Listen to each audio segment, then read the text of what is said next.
তুমি কিভাবে পারলা কোরআনকে ছুঁয়ে মিথ্যা কথা বললা? একদিন তো কোরআন ছুঁয়ে বলছিলা পৃথিবী যদি সত্য হয়, কোরআন যদি সত্য হয়, আমি তোমাকে ছেড়ে যাব না।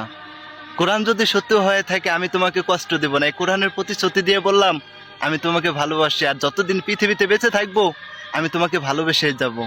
কোরআন তো সত্যই আছে, কোরআন তো ঠিকই আছে, কিন্তু মানুষটা তুমি ঠিক নাই।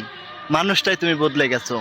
পৃথিবী যতদিন থাকবে, আসমান যতদিন থাকবে, জমিন যতদিন থাকবে, কোরআন পৃথিবীতে ঠিক একইভাবে থাকবে।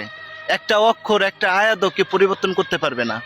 তবে কোরআনকে তুমি প্রতিশ্রুতি দিয়ে নিজেই তো বদলে গেলা, নিজেই তো পরিবর্তন হয়ে গেলা। তবে বড়ই চিন্তা হয় তোমার জন্য, বড়ই কষ্ট হয়। যদি কোরআনের অভিশাপটা তোমার শরীরে লেগে যায়, তুমি তো পৃথিবীতে মানুষ হিসেবে আর বেঁচে থাকতে পারবে না। পৃথিবীর যে মানসিক শান্তি সেটা তুমি পাবে না। আমি চাই কোরআনের অভিশাপ যেন তোমার শরীরে না লাগে। তুমি আমার সাথে যে প্রতারণা করছো, যে কষ্ট আমাকে দিছো, সেটা আমি সয়ে নিতে পারছি, অথবা সেটা আমি মেনে নিতে পারছি। কিন্তু তুমি যদি এরকম কষ্টের ভিতর পড়ে যাও, তুমি নিজেকে ধরে রাখতে পারবা না। নিজেকে নিজে অপরাধী সে ক্ষমা তুমি নিজেও করতে পারবা না, যে আমি একটা অন্যায় করার জন্য আমার সাথে এরকম একটা অন্যায় হয়েছে, এমন শাস্তি আমি পেয়েছি। তবে আল্লাহ যেটা করবেন সেটা ভালোর জন্যই করবেন। তোমাকে যেন আল্লাহ এমন কোনো শাস্তি না দেন যেটা তুমি সহ্য করতে না পারো, সেটা যাতে তুমি বহন করতে না পারো, এমন কোনো শাস্তি আল্লাহ যেন তোমাকে না দেয়। আমাকে আরো কষ্ট তুমি দাও, আমি মেনে নেওয়ার রাজি আছি, কিন্তু তোমাকে কষ্ট আমি দিতে চাই না। তোমার মুখের হাসি কেড়ে নিয়ে আমি সুখে থাকতে চাই না। আমি তোমার মুখের হাসি দেখেই আমি শত দুঃখে থেকেও হাসার চেষ্টা করব, সুখে থাকার চেষ্টা করব।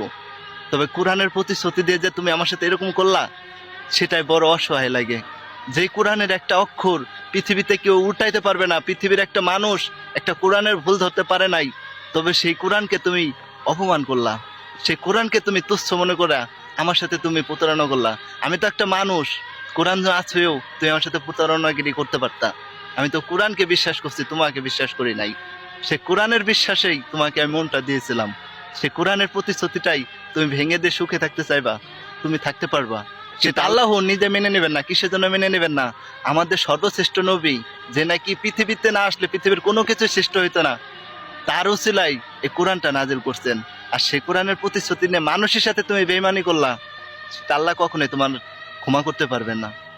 তবে আমি চাই তুমি ভালো থাকো, তুমি পৃথিবীতে সারাটা জীবন হাসি খুশি থাকো, সেটাই আমি তোমার কাছে চাই।